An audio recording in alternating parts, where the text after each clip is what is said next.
Alexandra, frage die Karten, zeigen mir einen Weg. Hallo ihr Lieben und willkommen zum neuen Wochenorakel für die kommende Woche. Meine nächsten 9 Karten sind gekommen, natürlich machen wir es auch damit. So, was wollte ich noch sagen? Ach ja, ich habe für die nächste Woche immer wieder mal, lasse ich ein Sternzeichen-Orakel raus für den Herbst. Eine kleine Herbstbotschaft für euch. Also nicht erschrecken, ich kann auch nicht alle auf einmal, deshalb lasse ich es unter der Zeit immer wieder mal raus. Ansonsten legen wir jetzt einfach los. Wir schauen, was bringt die neue Woche mit. Was darf ich weitergeben? Welche Themen fürs Kollektiv?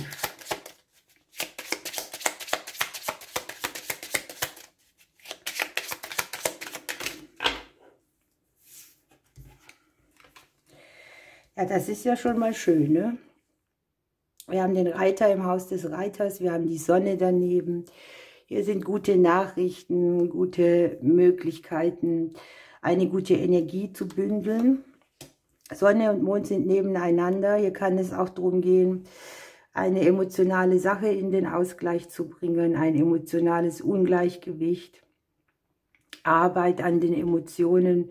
Das Seelenleben spricht hier sehr viel mit einem. Möglicherweise geht es um Ausgleich von Yin und Yang, Energie, von Geben und Nehmen.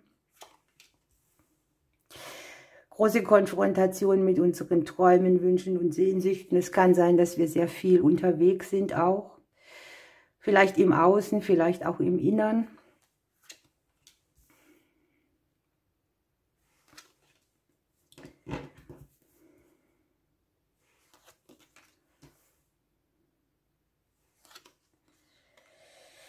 Ja, ihr Lieben, hier sind Neubeginne aus einer verstrickten Situation heraus. Ich habe irgendwie eine Nachricht, die uns belasten könnte oder die verzögert ist oder wir warten auf etwas, etwas kommt nicht in Bewegung. Gespräche, die etwas in uns ausgelöst haben, sind hier zu sehen. Es kann jetzt hier zum Beispiel sein, ihr wartet auf einen Bescheid von einem Amt, von einer Behörde, so irgendwie was. Oder es betrifft die Selbstständigen, eine Konversation, die nicht so läuft, wie sie soll.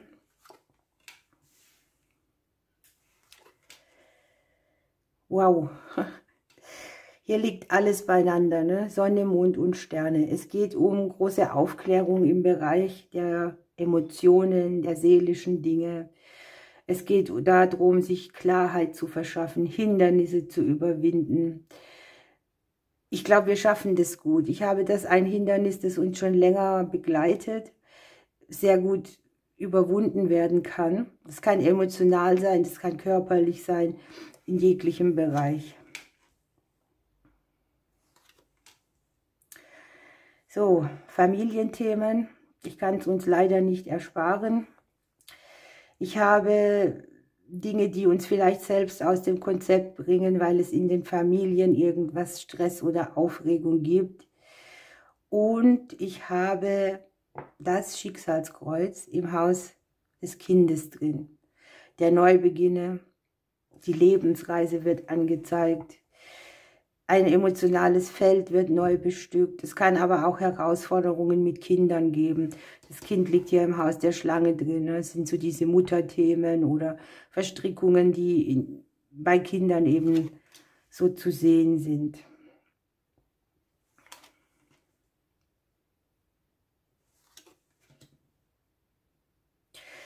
Ich habe, dass man irgendetwas durchsetzt, vielleicht auch seine eigene Meinung. Das Thema Geld könnte hier mit ein Thema sein. Selbstwert. Ich sehe die Geldkarte hier im Haus des Bären drin. Es können auch Gelder von der Vergangenheit sein, die nochmal zum Konflikt werden oder von Eltern.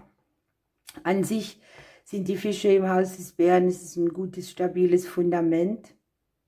Wir haben ja aber auch noch Geld, von dem man noch nichts weiß, eine Möglichkeit, etwas zu Geld zu machen, Geld in Bildung investieren oder auch in Wissen. Und hier können sehr gut finanzielle Dinge geklärt werden. Wie gesagt, ich habe die Selbstständigen dabei, die Kinder, die Ämter und Behörden, sowas alles. Dann haben wir hier unser Gegenüber, das legt sich ins Hause der Störche rein. Hier sind Umbrüche, vielleicht auch irgendwelche Themen im Bereich Freundschaften, Kinder, Arbeitskollegen, ja, die sich hier zeigen. Es kann die Verbindung zum eigenen Kind sein. Ich habe jetzt hier verstärkt Söhne liegen. Da kann sein, man hat das und das geplant und die Kinder wollen das anders haben. Es kann sein, dass Arbeitskollegen irgendwelche Konflikte aufwerfen. Es kann auch sein, dass sich Leute zurückziehen. Einfach weil sie es brauchen, ne?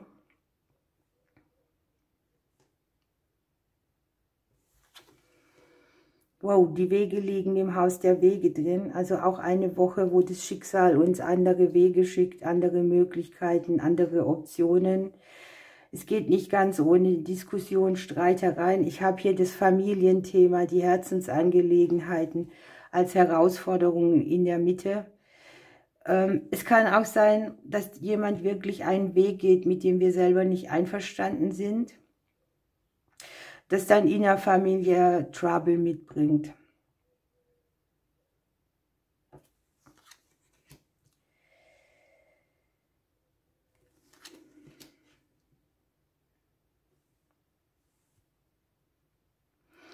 Es kann hier sein, dass sich Dinge wirklich auf eine Art und Weise verändern, wie wir sie nicht erwartet haben. Und da ist die Herausforderung drin, ne? Das, was im Unfrieden, da kämpft man innerlich ein bisschen, da fühlt man sich blockiert oder die Liebe kann nicht frei fließen, die man für alles hat. Da ist so ein krasser Wegwechsel, eine Entscheidung, die man so nicht vermutet hätte und die sorgt irgendwie für Unklarheiten.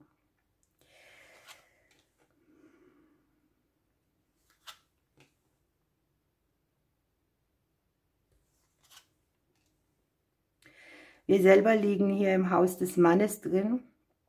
Ich habe uns relativ gedankenlastig, weil im Prinzip ist es so, ne, wir haben hier viel zu tun. Wir haben ja hier diesen Ausgleich von Yin und Yang. Wir haben hier den gebenden Platz. Ja. Wir versuchen hier alles zusammenzuhalten. Wir denken über die anderen nach. Was machen die nur und warum? Gehöre ich in diesen Konflikt mit rein oder nicht? Möglicherweise passt einem da mal sowas gar nicht, ne, was andere entscheiden oder was andere machen. Ich sehe auch Umbrüche im Bereich von Freundschaften oder dass Freunde einen brauchen oder dass Freunde zum Beispiel sagen, das hätte ich jetzt nie erwartet, dass ich das so und so regle. Also es sind so Lösungen oder Wege, die kurios sind. In unserem eigenen Haus liegen die Blumen drin. Ne? Hier könnte man auch sagen, wir können nicht alle mit retten. Wir müssen die Wege der anderen auch verstehen oder akzeptieren. Verstehen ist vielleicht schon wieder zu viel. An sich ist es hier eine gute Energie für uns. Ne? Wir kriegen das, was so verstrickt und falsch oder auch mit Hindernissen jeglicher Art behaftet ist, in eine sehr gute Qualität rein. Es ist tatsächlich möglich, sich familiär neue Türen zu öffnen. Das betrifft alles. Das kann die Häuslichkeit sein, die Arbeit, die Wege, die gegangen werden. Ich habe hier auch nochmal die Finanzen dabei.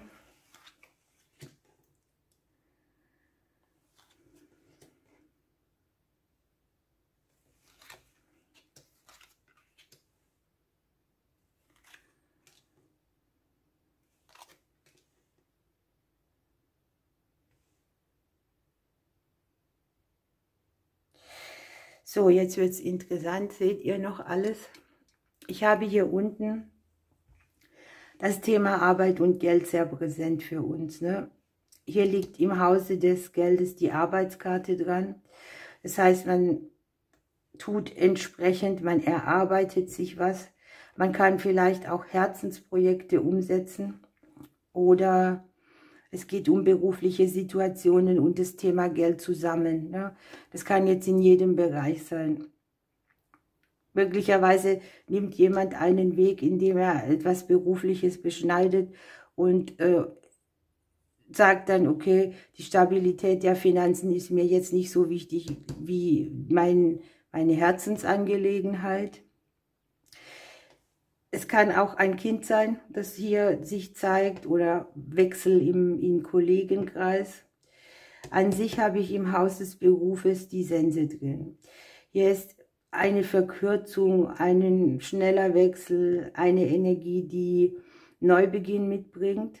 Vielleicht auch ein bisschen schicksalshaftes Glück.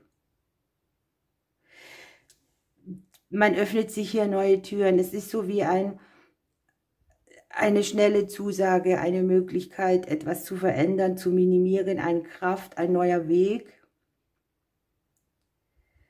Es kommt von außen.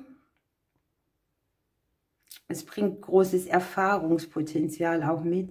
Hier ist es so wie eine Lebenslektion.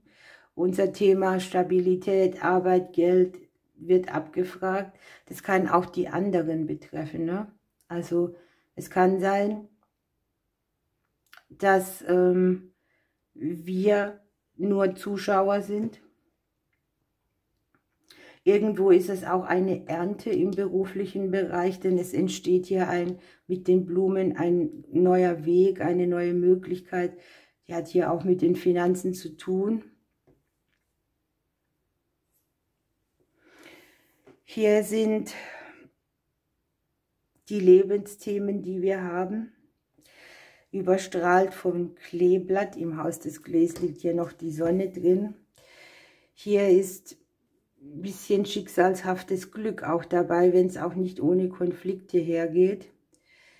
Aber ich glaube, hier muss man oder darf man auch mal verstehen, dass man einen Kreislauf nur richtig beenden kann, wenn man selber auch sagt, ich entscheide mich mal für was anderes, ich mache nicht immer alles gleich. Ne?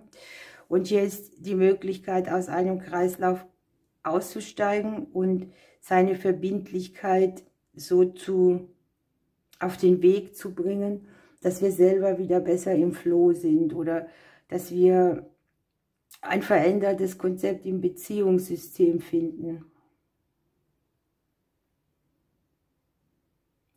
An sich ist alles, was mit Beziehung, Verbindung, Verträgen zu tun hat, Aufträge auch hier im Haus der Sonne und die Sonne korrespondiert noch damit. Also das ist schon gut.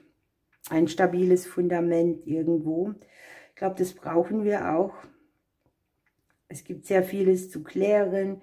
Es gibt dann wieder die Situationen, da wartest du auf eine Antwort und sie kommt nicht oder sie kommt aus einem verstrickten Bereich. Das alles dient hier am Ende dazu, wo stehe ich, wenn die anderen machen, was sie wollen. Kann sich natürlich auch, wenn du Single bist, über den Beruf ausstrahlen oder anzeigen. Lass dir das, was du dir erarbeitet hast, auch nicht nehmen, wegnehmen oder nur wegen Entscheidungen von anderen in die zweite Reihe stellen.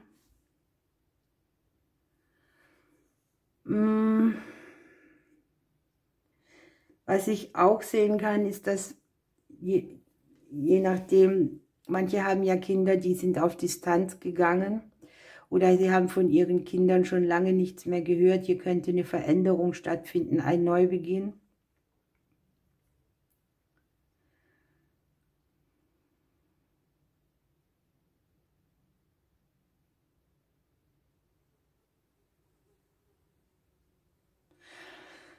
Das Außen ist hier sehr wichtig für uns nächste Woche, denn es liegt in seinem eigenen Haus. Also denkt immer dran, wenn das Schicksal kommt, dann kommt es auf eine Art und Weise, wie wir uns das vielleicht nicht vorstellen und auch nicht dann, wann wir uns das vorstellen.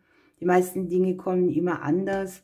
Hier dienen die Dinge dazu, einen Konflikt zu lösen, den man an sich mit Entscheidungen hat, mit Freilassen, mit jemand machen lassen, was er denkt, was richtig wäre, auch wenn es irgendwo Trouble mitbringt.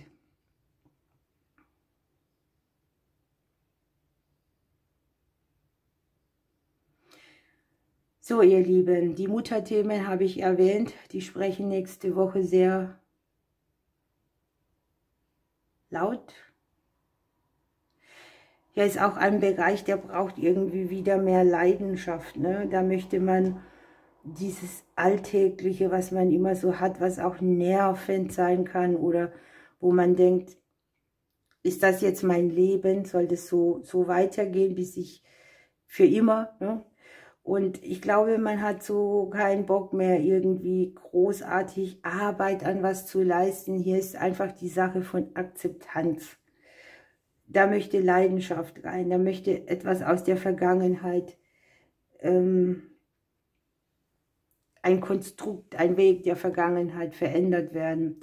Ich habe hier die Mutterfigur und hier die Vaterfigur im Prinzip in einer Spiegelung drin.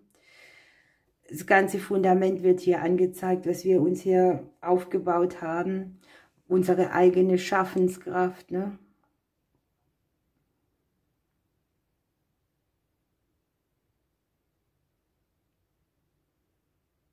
Hier auch nochmal der Ring mit den Wegen und mit den Neubeginnen. Die Entscheidungen, die anstehen, die sind irgendwie für alle neu und komisch. Aber am Ende sind sie sehr erdend. So, schauen wir ein bisschen tiefer.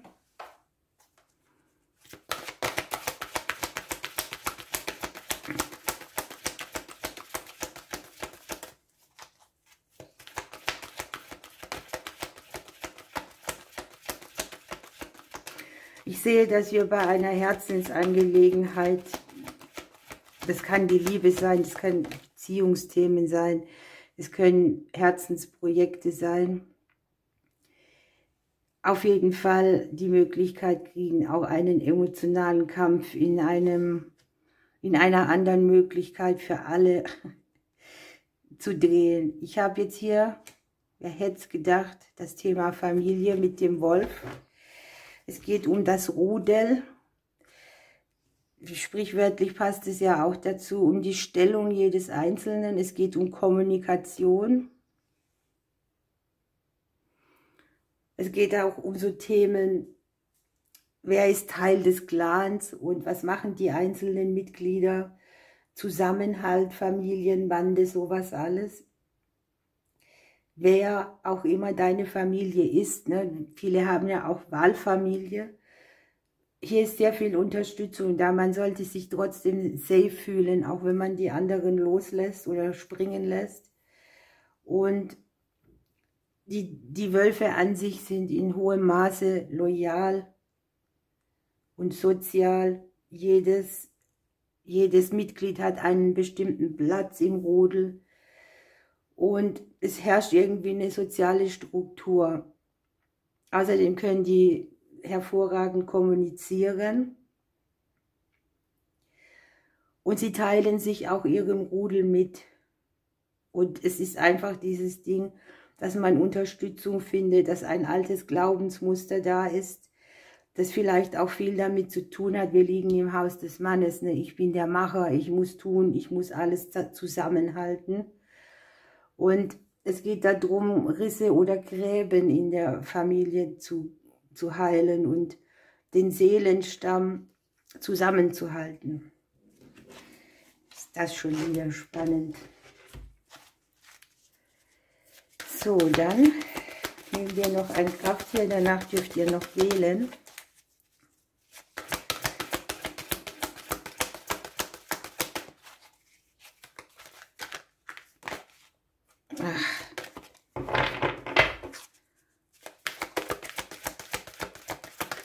So, jetzt haben wir eine Die Biene.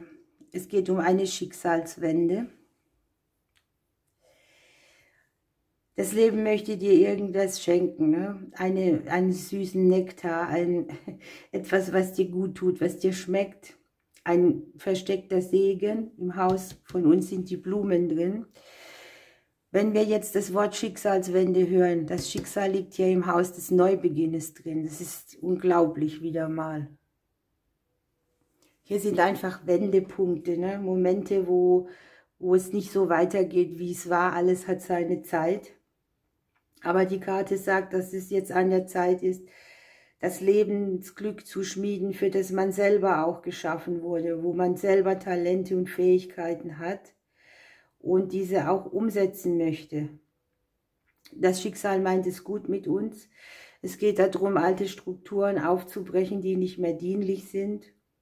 Und man kann tatsächlich mit Fokussieren, Fleiß und Ausdauer, aber auch mit Freude an seinem Tun, etwas erschaffen und errichten.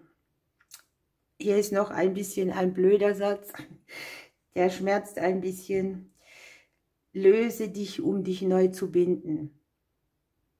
Hier ist der Ring im Hause der Sonne drin. Die Sonne korrespondiert damit. Also wir können da was Gutes erschaffen, ein ganz neues Konzept. Und wir dürfen uns der Süße des Lebens und des Glücks einfach auch wieder mehr öffnen. Wir lassen das so stehen. Ihr dürft im Anschluss noch eine kleine Botschaft auswählen. Ich drücke euch und bis bald. So, machen wir noch ein kleines Auswahlorakel für euch, für die nächste Woche, für uns. Gucken wir, was hier so fällt.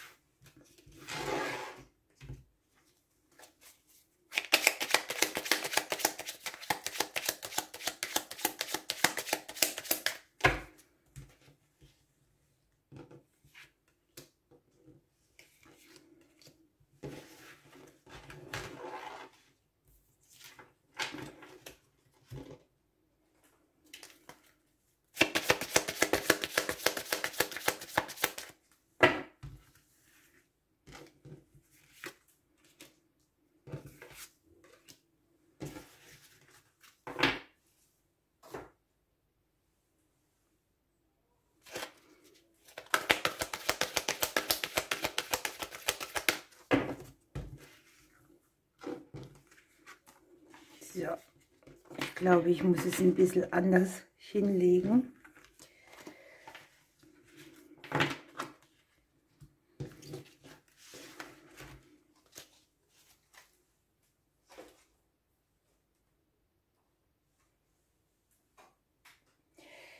Gut, ihr Lieben, dürft ihr eine Seite aussuchen. Ich nehme rechts. So, was haben wir hier? Der Baldrian, den können wir wahrscheinlich nächste Woche ganz gut brauchen. Hier darf man zum Lichtstern hochgucken. Baldrian nimmt Ängste vor der Dunkelheit, holt Schatten ins Licht, hilft Schatten auch zu integrieren und die Selbstliebe wächst. So, dann haben wir hier, ja, das passt unglaublich gut, die Hoffnung, das große Wasser, eine Veränderung. Wir haben das erste Haus und wir haben Liebe verdoppelt sich, wenn man sie teilt. Manchmal. Das passt nämlich sehr gut, weil wir haben ja Selbstliebe. Wir haben uns, unser Erscheinungsbild, unser Ego. Wo geben wir überall Liebe hin und verdoppelt sie sich dann wirklich oder stehen wir mit leeren Händen da? Und hier ist eine große Veränderung, ne? Hier nimmt etwas eine andere Bahn. Das erste Haus ist ein Haus des Elementes Feuer. Wir haben die Sternzeichen Widder, Schütze und Löwe mit dabei. Feurige Energie natürlich auch. Ja, und mit der Hoffnungskarte, dem großen Wasser, sind wir ja auch sehr konfrontiert mit unseren Dingen, mit unseren Träumen, mit unseren Sehnsüchten. Hier geht es auch ein bisschen darum, ob wir genügend Bodenhaftung haben, Traum und Wirklichkeit nicht miteinander zu verwechseln. Und hier kann sehr viel Energie freigesetzt werden, die man dann am besten auch für sich selbst investiert. Es kann auch sein, weil wir ja hier die Wandlungskarte dabei haben, die Veränderungen, dass sich tatsächlich etwas erneuert an sich, dass das Leben sich neu ausrichtet.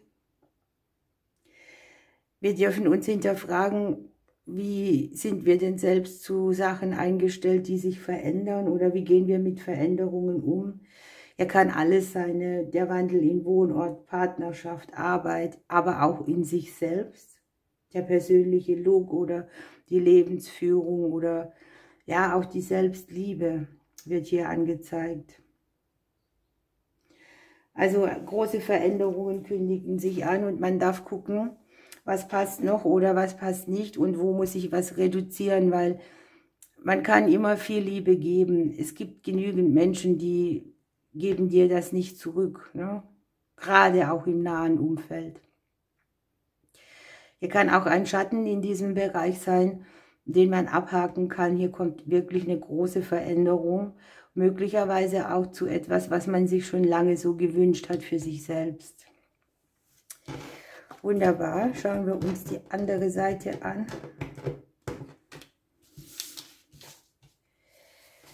Was habt ihr Schönes? Ihr habt die Brunnenkresse, das ist Emotion. Wasser, Gefühle, die frei fließen, vertrauensvoll im großen Fluss des Lebens baden. Ihr habt viel Geld, zu hohen Ehren kommen. Ihr habt den Vollmond, das ist schon mal gut. Ihr habt die Qualität von Leidenschaft, das kann man fühlen, spüren. Man findet in die Kraft zurück, man macht irgendwo einen Abschluss. Und es kann sein, dass man das Gefühl hat, ungerecht behandelt worden zu sein. Irgendjemand hat den Hammer über uns geschwungen und gesagt, so, du bist schuld, ich verurteile dich, sowas alles. Es kann auch mit Worten sein, mit Emotionen, Ungerechtigkeit an sich. Aber da wir hier den Abschluss haben, kann man das vielleicht auch gerade mal so stehen lassen. Wir haben uns hier nämlich etwas erarbeitet. Irgendwo können wir vielleicht auch ein großes Los ziehen. Hier sind finanzielle Themen auf jeden Fall. Hier sollte man ein gutes Leben genießen können, die Fülle genießen. Das, was ungerecht ist, kann auch sein, es wurde euch in irgendeinem finanziellen Bereich Ungerechtigkeit zugesprochen. Ne? Das kommt jetzt hier zu einem Abschluss. Denn mit diesem zu hohen Ehren kommen, ist tatsächlich auch die Erntezeit angezeigt, auch die Herbstzeit ein bisschen. Hier ist Anerkennung, hier ist ein kluges Vorgehen. Ja? Und auch ein Grund zur Freude. Man hat vielleicht irgendein Ziel erreicht, man hat einen Glücksfall irgendwo gehabt, etwas ist doch noch gut ausgegangen. Kann auch sein, dass es was Behördliches ist. Auf jeden Fall ist es ein Grund, etwas so stehen zu lassen, was ungerecht war. Eigentlich auch eine schöne Legung, ne? Das ist wie eine Belohnung kriegen oder etwas zurückgezahlt kriegen. Kann auch natürlich emotional sein, aber es kann hier tatsächlich auch in den Finanzen zu sehen sein. Ihr Lieben, ich wünsche euch eine schöne Woche. Ich drücke euch bis Sonntag.